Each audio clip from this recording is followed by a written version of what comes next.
اعوذ باللہ من الشیطان الرجیم، بسم اللہ الرحمن الرحیم۔ السلام علیکم ورحمۃ اللہ وبرکاتہ۔ بڑی ہی بنیادی چیزیں ہیں، انسان کو اگر یہ چیزیں باور ہو جائیں کہ میں نے روز قیامت اللہ کے سامنے جانا ہے اور میرا حساب ہونا، اس کے بعد مجھے جنت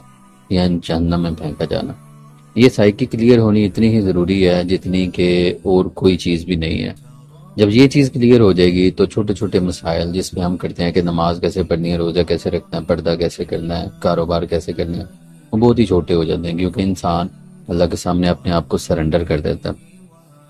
تو اسی چیز کی ہم کوشش کر رہے ہیں کہ ہم سمجھیں کہ روز محشر کیا ہے، کیا ماجرا ہونا، اور جنت کیا چیز ہے، جنت میں کیا آسائشیں ہیں، وہ کون سی دنیا جو اللہ تعالیٰ نے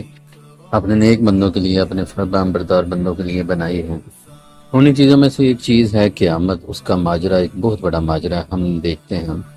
سورۃ المدثر ہے، اس کی آیت نمبر 35 سے آنورڈ، اس کے اندر اللہ تعالیٰ نے ارشاد فرمایا ہے، ہم قرآن کی زبانی ہی سنتے ہیں، ترجمہ پڑھتے ہیں، کہ قیامت کا یہ ماجرا بڑے ماجروں میں سے ہے، انسان کی تنبیہ کے لیے اس کو سنایا جا رہا ہے، یعنی اس کو متنبہ کیا جا رہا ہے کہ یہ کیوں تمہیں سنایا جا رہا ہے۔ تم میں سے ہر اس شخص کے لیے جو چاہے کہ ماننے کے لیے آگے بڑھے یا رد کر کے پیچھے ہٹ جائے، یعنی اس دنیا میں رہتے ہوئے وہ بندہ رک کے سوچے اور ماننے کے لیے آگے بڑھ جائے، یا پھر سوچنے کے بعد وہ اس چیز کو رد کر دے اور پیچھے ہٹ جائے۔ ہر متنفس اس روز اپنی کمائی کے بدلے رہن ہوگا، یعنی کہ ہر جان اس کا اپنا بدلہ پالے گی، داہنے والوں کے سوا، یعنی یہ وہ لوگ ہیں جن کا نام اعمال دائنے ہاتھ میں دیا جائے گا اور وہ باغوں میں ہوں گے، یعنی جنتوں میں ہوں گے۔ ان مجرموں کے بارے میں باہم پوچھ رہے ہوں گے، یعنی کہ آپس میں باتیں کر رہے ہیں اور پوچھ رہے ہیں کہ یہ جو مجرم لوگ ہیں یہ کیوں چلے گئے ہیں، یہ کیا کرتے تھے ایسی چیزیں، تو اس کا جواب جو ہے وہ آگے دیا جا رہا ہے کہ وہ ان سے پوچھیں گے تمہیں کیا چیز دوزخ میں لے آئی، وہ کہیں گے ہماری بد نصیبی کہ ہم نمازی نہ تھے۔ تو دیکھیں کتنی ہی بڑی بات ہے، جہنم میں لے جانے والے کام یہاں پہ بیان کیے جا رہے ہیں کہ نمبر 1 تو بتایا جا رہا ہے کہ ہم نمازی نہیں تھے، ہم نماز نہیں پڑھتے تھے، تو نماز کی پابندی بہت ہی اہم ہے۔ ہم نے دیکھا تھا ایک پہلے ویڈیو بنائی ہے کہ نماز میں سستی کرنے والے کے لیے 15 سزائیں ہیں، یہ وہ ہے جو سستی کرتا، جو نماز نہیں پڑھتا اس کی سزا تو یہاں بتائی جا رہی ہے کہ وہ دوزخ میں لے کے جائے گی اس کو۔ جس طرح ہم کہتے ہیں کہ جنت کمائی جاتی ہے، اسی طرح جہنم بھی کمائی جاتی ہے۔ جی ہاں، جہنم اس طرح سے کمائی جاتی ہے کہ آپ کو بھی اس کے کمانے کے لیے کچھ کام کرنے پڑتے ہیں، جیسے نماز نہ پڑھنی اور شغل میلہ کرنا، اور اس سے آگے بتایا جا رہا ہے کہ ہم غریبوں کو کھانا نہیں کھلاتے تھے، یہ بھی ایک کام ہے جو وہ ایفرٹ پٹ کر کے انٹینشنلی نہیں کرتے تھے،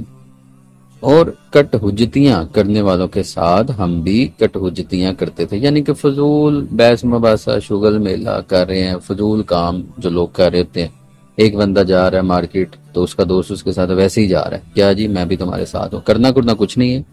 لیکن وہ بھی اس کے ساتھ جا رہا ہے، فضول ٹائم پاس۔ آج کل تو ایک ٹرم بھی بن گئی ہوئی ہے کہ ٹائم کل کرنا، تو یہ ایک عجیب ایک شیطانی ٹرم بنتی جا رہی ہے کہ ٹائم کل کرنا۔ انسان کے پاس تو وقت ہی نہیں ہے اس دنیا میں امتحان کے لیے، کیونکہ اس نے آخرت کے لیے اپنی تیاری کرنی ہے اور اسباب اکٹھے کرنے ہیں تاکہ جنت میں جا سکے، تو ٹائم کیسے کل کر سکتا ہے؟ تو جہنم میں جانے والے کاموں میں ہمیں بتایا جا رہا ہے نمبر 3 پہ کہ فضول کام کٹوتیاں کرتے تھے، لوگوں کے ساتھ ایسے گل چھڑے اڑا رہے ہیں اور ٹائم جو ہے وہ اپنا برباد کر رہے ہیں۔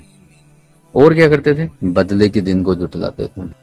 یعنی کہ کہتے تھے جی آپ بھی یقین کرتے ہیں 21ویں صدی کے اندر آگے سائنس اتنی چیزوں کو بیان کر رہی ہے، اور آپ بھی کہتے ہیں کہ یار ایک قیامت کا دن ہوگا، اس طرح مذاق کرتے تھے اور اس دن کی جٹلاتے تھے کہ جناب یہ تو ہے ہی نہیں جی، یہ پرانے لوگوں کی باتیں ہیں۔ یہاں تک کہ یقین کی گھڑی آ گئی، یہاں تک کہ قیامت برپا ہو گئی، وہ جو مذاق کرتے تھے انہوں نے دیکھ لیا کہ قیامت آ گئی تھی۔ اب یہ کن لوگوں کا بیان ہو رہا ہے؟ جو جہنم میں چلے گئے اور ان سے آپس میں جنتی آپس میں بات کر رہے ہیں کہ یار یہ کیا کرتے تھے جو چلے گئے۔ تو جب قیامت آ گئی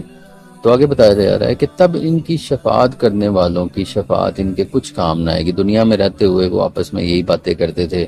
کہ کوئی ہماری شفاعت کر لے گا، ہم بھی ختم دلا دیتے ہیں، کسی کو پیر مانتے ہیں، کسی کو اپنا بڑا مانتے ہیں، کوئی چودھری ہے، کوئی وزیر اعظم ہے، ہمارے بڑے اثر و رسوخ ہیں، جس طرح دنیا میں ہمارے کام نکل آتے تھے۔ اگر قیامت برپا ہو گئی تو اس کے اندر بھی ہم کسی نہ کسی طریقے سے شفاعت کر کے نکل ہی جائیں گے۔ تو یہاں پہ بتایا جا رہا ہے کہ ان کی شفاعت بھی ان کے کچھ کام نہ آئے گی۔ انہیں کیا ہو گیا کہ اس یاد دہانی سے منہ موڑ رہے ہیں. اب یہ اللہ تعالیٰ یاد دہانی کر رہا ہے، کیونکہ ہم عہد الست جب عالم ارواح میں تھے اللہ تعالیٰ سے وعدہ لے کے آئے تھے کہ ہاں جی ہم دنیا میں جائیں گے، امتحان پاس کریں گے اور آپ ہمیں جنت عطا کروا دینا. تو اللہ تعالیٰ اس کو یاد کروا رہے ہیں کہ میں یاد دہانی کروا رہا ہوں، اب یہ منہ موڑیں. گویا بدکے ہوئے گدھے ہیں جو شیر سے ڈر کے بھاگ پڑے ہیں. تو جس طرح یہ بالکل عین ممکن سی بات ہے کہ ایک گدھا ہے جیسے کوئی شیر کو دیکھ کے بدک کے بھاگ جاتا ہے، تو اس طرح کا ان کا حال ہوا پڑا ہے کہ جب بھی ان کو یاد دہانی کروائی جاتی ہے تو یہ منہ موڑ لیتے ہیں. بڑے سارے لوگ ہیں جن کو کوئی بات بتائیں، وہ جی آپ ہر وقت کیا اللہ رسول کی باتیں کرتے رہتے ہیں، اتنی نہیں زندگی مشکل، تو کوئی چل کیا کریں جناب، آپ بیٹھے ہیں کوئی شغل میلہ فیملی کے ساتھ بیٹھے ہیں، یہ معاملات بھی کریں، یہ کیا آپ چیزیں لے کے بیٹھ جاتے ہیں. تو بات ہی نہیں سنتے، یا اگر سنانے کی کوشش کریں تو بھاگ جاتے ہیں، تو ادھر ادھر دل چھڑاتے ہیں. تو یہ حال، بلکہ ان میں سے تو ہر شخص یہ چاہتا ہے کہ پیغمبر کی بجائے خدا کی طرف سے براہ راست کھلے ہوئے صحیفے اسے پکڑا دیے جائیں. تو جو بندے نہیں یقین کرتے اس قرآن پہ، اللہ کے رسولوں پہ، وہ یہی کہتے ہیں یار ہمارے ساتھ یہ معاملہ کیوں نہیں ہو جاتا، یہ کوئی انوکھا بندہ ہے. تو اللہ تعالیٰ کہہ رہے ہیں کہ ایسا نہیں ہوتا، ہرگز نہیں، یہ نہ ہوا ہے نہ ہونا ہے، بلکہ حقیقت یہ ہے کہ یہ قیامت کا اندیشہ نہیں رکھتے، ان کے پیچھے نہ بڑھو، ہرگز نہیں، یہ تو ایک یاد دہانی ہے. تو بتایا جا رہا ہے، وجہ بتائی جا رہی ہے کہ یہ اس لیے لوگ کرتے ہیں کیونکہ یہ ان کا نا یقین ہی نہیں ہے قیامت پہ، ان کو نہیں لگتا کہ یار یہ چیزیں ہوں گی، یہ بس آج کی ان کی منہ کی باتیں لگ رہی ہیں، اس لیے یہ اس طرح کی باتیں کرتے ہیں کہ جی ہمارے اوپر بھی صحیفے آ جاتے، ہمیں بھی پکڑا جاتا، ہمیں بھی فرشتے اترتے، ہم بھی دیکھ لیتے کہ یہ معاملہ تھا، یہ ایک یاد دہانی. تو اللہ تعالیٰ کہہ رہے ہیں ایسے نہیں ہوتا، تو میرا قانون ہے کہ ایسے نہیں ہوتا، پیغمبر آتے ہیں اس کے ذریعے تمہیں یاد دہانی کروائی جاتی ہے، اگر تم سمجھو تو تمہارے لیے بہتر ہے. تو جس کا جی چاہے اس سے نصیحت حاصل کریں، یہ کوئی نصیحت حاصل نہ کریں گے الا یہ کہ اللہ ہی اپنے قانون کے مطابق چاہے. تو اللہ کا قانون کیا ہے کہ جو نصیحت چاہتا ہے، جو اللہ کی طرف بڑھنا چاہتا ہے، اسی کو اللہ تعالیٰ ہدایت دیتا ہے. اگر جو نہیں بڑھنا چاہتا، جس کے دل میں کوئی ایسی بات ہی نہیں، تو زبردستی یہ نہیں ہوگا کہ ایک دن وہ صبح اٹھے گا تو وہ اسلام اس کے دل میں گھر کر گیا ہوگا، ہر چیز کو وہ بیان اور سمجھنا شروع کر دے گا. ایسا نہیں ہوتا، جس کے دل میں چاہت ہوگی اس کی کوشش کرے گا، اللہ تعالیٰ اسے ہی وہ معاملہ عطا فرمائیں گے. یہی اللہ کا قانون ہے. تو جس کا جی چاہے اس سے نصیحت حاصل کرے، وہی اہل تقوی ہیں، اور وہی اس کا مستحق ہے کہ اس کا پروردگار اسے بخش دے. تو یہ وجہ بھی بتائی جا رہی ہے کہ جو یہ کام کرے گا، تقوی رکھے گا، اللہ تعالیٰ سے ڈرے گا اور ڈر کے اللہ تعالیٰ کے قانون کے مطابق زندگی گزارے گا، تو وہی اس کا مستحق ہے کہ اللہ تعالیٰ اس کو اس کا پروردگار بخش دو. تو دیکھیں قیامت کا منظر کتنا کھلا بیان کر دیا گیا، پورا ایک سین ہے اگر آپ دیکھیں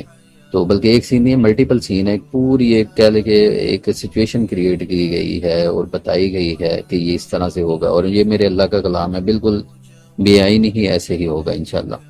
تو ہمیں اس سے نصیحت حاصل کرنی ہے کہ کیا ہم ان لوگوں میں سے تو نہیں ہیں، یہ جو نشانیاں بتائی جا رہی ہیں، کہ ہم تو نہیں اپنی زندگی میں یہ سارے معاملات کرتے، کیا ہمیں کوئی بات بتائے ہم تو نہیں گدھوں کی طرح بدک کے بھاگ جاتے، اور کیا ہم نماز نہیں پڑھتے، یا بھوکوں کو کھانا نہیں کھلاتے، یا فضول گوئیاں کرنے والوں کے ساتھ فضول گوئیاں کرتے ہیں. تو یہ سارے معاملات ہمارے ساتھ تو نہیں. تو ہمیں اپنے گریبان کے اندر جھانکنا اور اپنے اوپر غور کرنا ہے، اگر ایسی چیزیں ہیں تو اس کو ختم کرنی ہے، اور قرآن پاک کو سمجھ کے پڑھنا ہے، اس پہ غور و فکر کرنا. تو اللہ تعالیٰ سے دعا ہے کہ ہمیں ان لوگوں میں بنائے جو جنتی ہیں، اور ہمیں ایسے لوگوں میں سے نہ شمار فرمائے کہ جن لوگوں کا حال جہنم والوں کا یہاں پہ بیان ہو رہا ہے. آمین. السلام علیکم ورحمۃ اللہ وبرکاتہ.